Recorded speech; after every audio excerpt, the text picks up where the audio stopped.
I stared at the contract lying on our dining room table, my coffee growing cold beside it. James was still talking, gesturing excitedly about the beach house he'd already picked out in Malibu. But all I could focus on was his signature at the bottom of the page, right next to where he'd forged mine. "This is going to change everything, Olivia," he said, reaching for my hand. "No more 18-hour workdays, no more stress about funding rounds. We're set for life. My name is Olivia Chen, and at 36, I thought I knew my husband. We'd built QuantumTech together from nothing, working out of our garage for 2 years before landing our first major client. Or at least, that's what James had always claimed. The truth was more complicated. When did you negotiate this deal?" I asked, keeping my voice carefully neutral. My father had taught me that, always get all the facts before showing your hand. "Last month, while you were in Seattle." James's smile faltered slightly. "I know I should have told you, but with everything going on with your dad, I didn't want to add to your stress." My father had been dying of pancreatic cancer. I'd spent his last weeks by his side, holding his hand as he slipped away. Meanwhile, my husband had been secretly selling our company to our biggest competitor. "5 million seems low," I said, taking a sip of my now cold coffee, considering our latest valuation was 12 million. James waved dismissively. "That valuation was optimistic. Besides, this is cash in hand, not theoretical value. And Global Tech is throwing in stock options too." I nodded slowly, thinking about the real documents locked in my home office safe. The ones that show I actually owned 75% of QuantumTech, not the 30% James believed. The ownership structure had been my father's idea, his last gift to me, along with a warning I hadn't understood until now. "Trust is good," he'd said, "but control is better." "Have you told the team yet?" I asked, watching James's face carefully. "Not yet. I thought we could announce it together at Monday's all-hands meeting." He grinned, clearly pleased with himself. "Everyone's going to be thrilled. The severance packages are really generous." My stomach clenched. Severance packages? Well, yeah. He looked at me like I was being naive. Global Tech has their own development team. They're buying our technology, not our people. 47 people. That's how many employees had trusted us with their careers, had poured their hearts into building QuantumTech. James was ready to throw them away without a second thought. "I need some air," I said, standing abruptly. "I'm going for a walk." "Don't be long," he called after me. "We have dinner reservations at 7 to celebrate." Once outside, I pulled out my phone and called the one person who'd known about my father's suspicions. My best friend and QuantumTech's lead counsel, Maya Rodriguez. "He did it," I said as soon as she answered. "He tried to sell the company." Maya's sharp intake of breath crackled through the speaker. "Without board approval? Without your signature? He forged my signature on the contract. I'm looking at it right now." I sent her a photo of the document. Dad was right about everything. The offshore accounts too. I'm still gathering evidence, but probably. I discovered suspicious transfers to a Cayman Islands account 2 weeks ago. Money moving out of the company in small increments that added up to over $2 million. "Okay," Maya said, her lawyer voice kicking in. "Don't let him know you suspect anything. I'll call Judge Martinez and get an emergency injunction to block the sale. Then we need tow." She stopped suddenly, and I heard papers shuffling. "Olivia, when did he say he negotiated this deal?" "Last month, while I was in Seattle with Dad." "Why?" "Because I'm looking at his travel records right now. He wasn't meeting with Global Tech last month. He was in Cancun." My hand tightened around the phone. Cancun. With someone named Rebecca Palmer. Multiple hotel charges, dinner reservations for 2. "Olivia, I'm so sorry." The pieces clicked into place. The late nights at the office, the mysterious business trips, the way he'd been pushing for this sale. This wasn't just about money. James was planning his exit, not just from the company, but from our marriage. "Get me everything you can on Rebecca Palmer," I said, my voice steady despite the storm of emotions inside me. "And Maya? Thank you for having my back through all of this." "Always," she replied firmly. "No one steals my best friend's company and gets away with it." I ended the call and looked back at our house. The home we bought with my father's investment money, though James had always claimed it was from his savings. How many other lies had I believed? My phone buzzed with a calendar reminder. 7 p.m. celebration dinner at Luciano's. I smiled grimly. Oh, we'd celebrate all right, just not the way James was expecting. Back inside, I found him in our bedroom, humming as he changed for dinner. Feel better? He asked, adjusting his tie in the mirror. Much, I said, watching his reflection. Actually, I had an idea. Why don't we announce the sale tonight? I could invite Maya and the other board members to join us at Luciano's. Make it a real celebration. James turned, his expression flickering briefly before settling into a smile that didn't quite reach his eyes. The board? Honey, we don't need to involve them yet. This should be our moment. You're right, I conceded, picking up my phone. Though I should at least invite Maya. She's put so much work into the company. No, he said sharply, then caught himself. I mean, let's keep it just us tonight. We can tell everyone else tomorrow. I nodded, pretending not to notice how his hands shook slightly as he finished with his tie. Whatever you think is best. He had no idea that Maya was already setting things in motion, that by morning his carefully constructed plan would start unraveling thread by thread. Ready to go? He asked, holding out his hand. I took it, feeling the wedding ring that had once meant everything to me. Ready. Luciano's was exactly as pretentious as I remembered, all crystal chandeliers and white tablecloths. James ordered an expensive bottle of champagne, beaming at me across the table like he'd just given me the world instead of trying to steal it. To our future, he said, raising his glass. I clinked mine against his, watching the bubbles rise. To getting what we deserve. My phone buzzed silently in my lap. A message from Maya. Emergency injunction granted. Sheriff will serve papers to QuantumTech tonight. Also, you need to see what I found about Rebecca Palmer. Everything okay? James asked, noticing my expression. Perfect, I smiled, slipping the phone back into my purse. Just a work email. Soon you won't have to worry about those anymore, he said, reaching for my hand. We can travel, maybe buy a vacation home. I was thinking Cancun would be nice. I nearly choked on my champagne. Cancun? That's specific. I heard it's beautiful this time of year, he said smoothly, but I caught the slight tension in his jaw. You know what else is beautiful? I asked, keeping my tone light. The view from our company's new satellite office, the one you approved last week without consulting me. He froze momentarily. Oh, that? Just some preliminary paperwork. Nothing's final. Really? Because Maya showed me the lease agreement this morning. 3 years, $2 million. That's a big commitment for a company you're selling. James's smile faltered. I can explain. Let me guess. I cut in. It's not what it looks like. Before he could respond, his phone rang. He glanced at the screen and paled slightly. I need to take this, he said, standing abruptly. Business call. I watched him hurry toward the restaurant's entrance, then pulled out my own phone and opened the file Maya had just sent. There it was, proof that the satellite office wasn't for QuantumTech at all. James had leased it under a new company name, Palmer Technologies, named after Rebecca Palmer, the woman he'd been meeting in Cancun. A few minutes later, James returned to the table, his face ashen. We need to go. Now. Everything okay? I asked innocently. What about dessert? Something's come up at the office, he said, already signaling for the check. A problem with the servers. I knew exactly what had come up. QuantumTech's lawyers would have just received the injunction blocking the sale. James's perfectly planned exit strategy was beginning to crumble. The drive home was tense, with James making frantic phone calls while I pretended to check my email. In reality, I was watching a series of text updates from Maya. QuantumTech CEO is furious. James' offshore accounts frozen. Rebecca Palmer's real identity confirmed. She's not just his mistress. That last message made me sit up straighter. Not just his mistress. I typed back. Maya's response came quickly.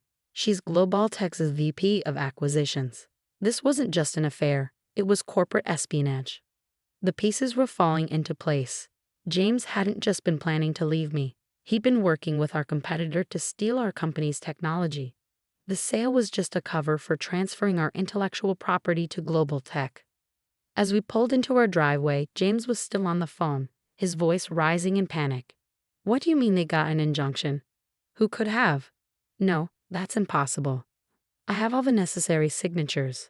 I got out of the car and headed inside, leaving him to his crisis. In our home office, I opened the safe and pulled out the real company documents, the ones showing my majority ownership, the board resolutions James had never bothered to read carefully, and most importantly, the evidence of his fraud that I've been gathering for months. What did you do? I turned to find James standing in the doorway, his face contorted with rage. What did I do? I repeated calmly. I protected my company, the company my father helped build that you tried to steal. Your company? He scoffed. I built QuantumTech from nothing. You were just the money. Is that what you told Rebecca? I asked, watching his face pale. When you were meeting her in Cancun, planning how to sell our technology to global tech. He took a step forward, but I held up my hand.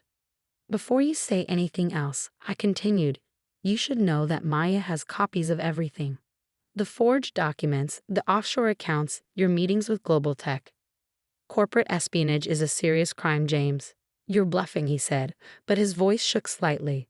I opened my laptop and turned it toward him, showing the surveillance photos of him and Rebecca in Cancun, the bank transfers, the secret communications with global tech. Did you really think my father would leave me unprotected? I asked quietly. He knew what you were, even before I did. That's why he made sure I had controlling interest in the company. James lunged for the laptop, but I was faster, stepping back as Maya and 2 police officers appeared in the doorway behind him.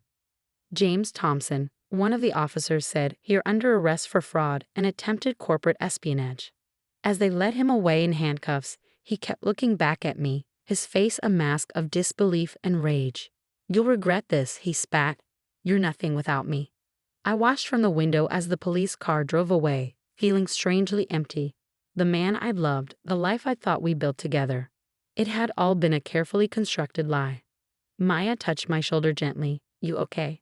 I nodded, picking up the family photo from my desk, the last one taken before my father got sick. Dad tried to warn me about James. I should have listened sooner. You listened when it mattered, she said firmly. Now, want to hear what else I found about Rebecca Palmer and global tech? Because this goes deeper than we thought. The next morning, QuantumTech's offices were buzzing with nervous energy. I called an emergency all-hands meeting, and now faced 47 anxious faces as I stood at the front of our main conference room. By now, you've probably heard rumors. I began, my voice steady despite my racing heart. Yes, James has been arrested. Yes, there was an attempted sale to global tech. But no, none of you are losing your jobs. The relief in the room was palpable, but I wasn't finished. What you don't know is that for the past 6 months, James has been working with global tech to steal our technology. He tried to sell the company for less than half its value while transferring our core IP through backdoor channels. Maya stepped forward, pulling up a presentation on the screen behind me. We've uncovered evidence of systematic corporate espionage, she explained. James and Rebecca Palmer, Global Tech's VP of Acquisitions, created a shadow company to funnel our technology and client data to our competitors. The room erupted in shocked murmurs. These people had trusted James, had believed in his leadership. Finding out he'd betrayed not just me, but all of them, hit hard. There's more. I continued once the noise died down. We discovered that at least 3 other tech startups were targeted by the same scheme. Global Tech would identify promising companies, insert themselves through various means, usually romantic relationships with key executives, and then systematically strip the companies of their assets. I clicked to the next slide, showing the pattern of failed startups in Global Tech's wake. But they made one crucial mistake with us. They underestimated how many safeguards my father put in place before he died. The next few hours were a blur of questions, explanations, and reassurances. By the end of the day, our entire team knew the truth and, more importantly, understood their role in what came next. Because this wasn't just about saving QuantumTech anymore. We had a chance to expose a corporate conspiracy that had destroyed dozens of smaller companies. That evening, as I sat in my office reviewing the evidence we gathered, my phone rang. The caller ID showed a number I didn't recognize. Ms. Chen? A woman's voice said when I answered. This is Rebecca Palmer. We need to talk. I put the call on speaker so Maya could hear. I think your lawyers would advise against that, Ms. Palmer. My lawyers don't know I'm calling, she replied, her voice tense. Look, you have no idea what you're dealing with.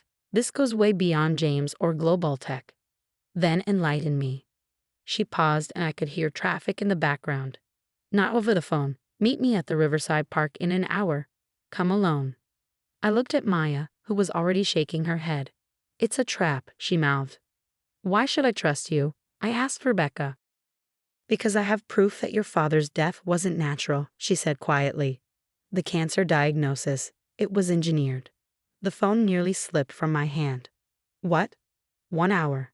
The bench by the fountain. Don't be late. The line went dead. Maya was already on her phone, calling her contacts in law enforcement. Within 30 minutes, we had plainclothes officers positioned throughout the park and a wire hidden under my jacket. Rebecca was already at the bench when I arrived, looking nothing like the polished executive from the surveillance photos. Her designer suit was wrinkled, her hair disheveled. They're going to kill me, she said without preamble. Once they realize I'm talking to you, I'm dead. Who's they? She pulled out a USB drive with shaking hands. It's all here, the whole operation. Global Tech isn't just stealing technology. They're eliminating anyone who might expose them. Your father figured it out. That's why they had to move quickly with James. I felt sick. Are you saying they murdered my father? They have people inside pharmaceutical companies, hospitals. They can make anything look natural. She pressed the USB drive into my hand. James doesn't know the half of it. He thought this was just corporate espionage, but it's... A sharp crack split the air. Rebecca's eyes went wide, then blank. She slumped forward as screams erupted around us. The next few hours were chaos. Police swarming the park, reporters gathering at the edges, Maya pulling strings to keep my name out of the immediate coverage. The USB drive contained everything: internal emails, financial records, medical documents. A conspiracy so vast it seemed impossible, yet the evidence was undeniable. 3 weeks later, I stood in front of QuantumTech's team again, but this time with federal agents beside me. The investigation is ongoing, I explained, but arrests are being made. Global Tech's entire executive board, hospital administrators, even some government officials who helped cover it up. James had already pleaded guilty to lesser charges in exchange for his testimony. He would serve time, but more importantly, he would help bring down the people who had murdered my father. Maya touched my arm gently. Ready for the press conference? I nodded, straightening my jacket. Outside, cameras waited to hear the story of how a small tech company had uncovered one of the biggest corporate conspiracies in recent history. But first, I had one stop to make. At my father's grave, I placed fresh flowers and the news article announcing Global Tech's downfall. You tried to protect me, I whispered. Now I'm finishing what you started. The company would recover. We'd already landed 3 major contracts from Global Tech's former clients. Our team was stronger than ever, united by what we'd overcome together. As for me, I was different now. Stronger, yes, but also more cautious. Trust, as my father had said, was good, but control and justice were better. The headlines would call it a story of corporate greed and betrayal, but for me, it was simpler than that. It was about a daughter finally understanding her father's last lesson, about a woman reclaiming her power, and about truth finally coming to light. James had tried to steal my company, but he'd given me something instead: the chance to expose a corruption that had cost lives, including my father's. Sometimes I realize the greatest victories come from our deepest losses, and sometimes justice wears many faces.